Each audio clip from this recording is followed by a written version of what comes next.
So picture this. It's the late 1970s, and a guy named Bill Falco shows up to a party in Palm Bay, Florida. And he is wearing nothing but a giant adult diaper. Which, is definitely a choice. Right, a total choice. But he wasn't at some rowdy college frat house.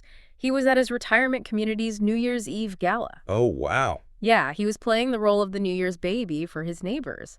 And that perfectly sets the stage for our deep dive today. It really does, because when you hear the phrase retirement community in Florida, you probably picture quiet afternoons. Exactly. Rocking chairs, maybe a 4:3 p.m. dinner. Right.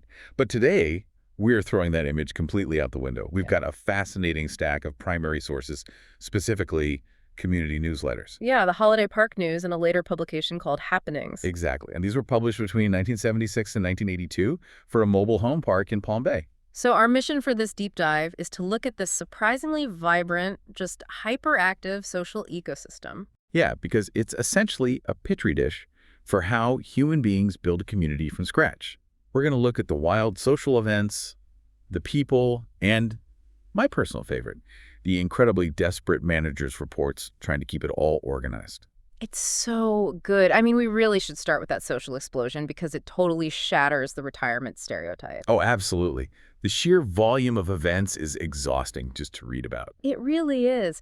There's this one resident, Mary Limp, who actually wrote about this. She was getting pushback from her northern friends who kept calling it just a retirement community. And she was having none of it. None of it. Yeah. She actively compared it to the Senior Citizen Week back in her hometown, which she described, with a lot of disdain, I might add, as just dried-up sandwiches and endless sermons. Wow. Tell us how you really feel, Mary. Right, Buck. She contrasts that with her life at Holiday Park. She's talking about residents biking everywhere, swimming 10 laps before breakfast, and spontaneously doing the alley cat dance. Which is just incredible energy. I mean, think about the logistics required for this stuff. It wasn't just casual hangout. Oh, not at all. You're talking about massive, heavily coordinated events. Oh, like the annual Italian dinner. The newsletters detail this volunteer committee cooking multi-course meals from scratch. We're talking massive pots of fresh ziti. Oh, yeah. Rolling the meatballs, cooking sausage, pouring Chianti. And they served it to nearly 240 people. 240? I mean, I want you, the listener, to think about your current neighborhood. Do you even know your neighbors' names? Let alone have the capacity to organize a catered Italian feast for 200 of them. Right. It's the kind of heavy lifting you only really see in commercial catering. It's wild. It honestly feels less like a sleepy village and way more like a college dorm. Or actually a cruise ship that never docks. Except everyone actually has the free time to participate. That cruise ship analogy is perfect. Yeah. Because the Saturday night dances, they read like full theatrical productions. You really do. They had a roaring 20s night with a live barbershop quartet. People were dressed up as flappers. Oh, and don't forget the men dressed in full drag performing as the Holiday Park Rockettes. Yes, Wow. Rockettes.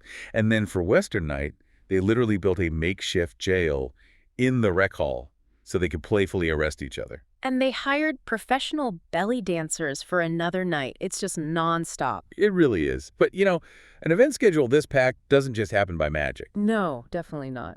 As we transition into reading more of these newsletters, you really see a shift from what was happening to the specific people making it happen. The colorful personalities powering the park. Yeah, the load-bearing pillars of the community. You see the same names appearing over and over again, taking on so much uncompensated labor. Like Ben Baum. He is a legend in these sources. Oh, Ben is everywhere. He was the treasurer, the sergeant-at-arms, the guy running the bingo nights, and he taught bridge lessons. Just wearing all the hats. And then you have someone like Dick Capilano. The newsletters make a special point to highlight his resilience. The guy had bypass heart surgery and was out walking a full 18 holes of golf shortly after. Which is just wild. But it wasn't just retirees either, right? The generational mix was actually pretty surprising. It was. There was Mark Anthony Bayer, who was the first baby actually born in Holiday Park in March of 1979. And Alice Clodier, the 11-year-old girl. Right, Mimi. She delivered the park's newspaper on her bicycle with a smile. I love that. And we absolutely cannot forget the administrative glue holding all this together. Oh, Kathy. Yes, Kathy, the office girl Friday. The newsletters describe her as the person who listened to literally every complaint and solved every problem. Until she got married and left, yeah. Right, and then she passed the torch to Kelly Cook. But I think it's important to ask, why are these specific roles so crucial in a place like this? Well, you have to remember the context. This is a newly built community composed almost entirely of transplants. You have snowbirds from New York, Ohio, Canada, all showing up having left their entire social networks behind. Right, they're starting from zero. Exactly. Mhm. And when you arrive knowing no one, people like Ben and Kathy serve as these massive social anchors. They provide a familiar structure. They're the ones organizing the chaos so strangers can quickly become this tight-knit family. Precisely. But here is where the story takes a really interesting turn. Because what happens when a community has, well, almost too much going on? Ah, the growing pains. Yeah, the intense social calendar and the booming population started leading to absolute logistical chaos, and the park management had to step in to basically herd cats in paradise. Okay, wait, I have to jump in here with a question, because there seems to be a huge inherent tension here. Oh, for sure. You have the General Development Corporation, or GDC, which actually owns the park. But the homes are owned by these highly independent, incredibly energetic retirees. So who really rules Holiday Park? That is the million-dollar question. And it resulted in a literal turf war. You can see clear as day in the manager's reports from park manager Frank Munziak. Poor Frank. Seriously. The fund was getting so out of hand that he had to issue a formal mandate.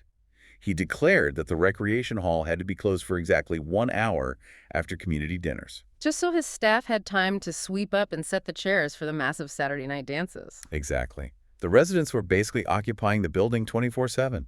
It's so funny. But it escalated way past Frank, didn't it? Oh, it went straight to corporate. We found this memo from GDC Vice President Jack Spira, and he had to officially declare that all recreational activities must be coordinated strictly through the park manager. And his reasoning was, quote, in order to promote harmony. Which is just peak corporate speak for, you guys need to calm down. Completely. And reading Frank's everyday manager reports is just hilarious. It's just a laundry list of headaches. Endless pleas for pet control. We love your dogs, but please clean up after them. Right. And the water meter threats. He's warning them about excessive lawn watering, basically saying, if you don't stop, we're installing individual water meters. And the speeding. Yes. They had to enforce a strict 15-mile-per-hour limit. Though, to be fair to the residents, Frank did note that the service and construction drivers were the worst offenders. True. But it all really paints a picture of a boomtown dealing with serious growing pains. Which brings us to how the park had to evolve. Right, they had to institutionalize just to survive their own success. Exactly.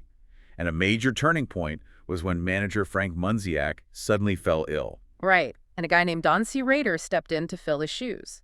And Don was a retired Army warrant officer, so he didn't approach this like a cruise director. He approached it with a military logistics background. Which is exactly what they needed at that point. He literally brought order to the chaos. He drafted architectural plans to expand the overcrowded recreation building and the parking lot. He was building out the physical infrastructure.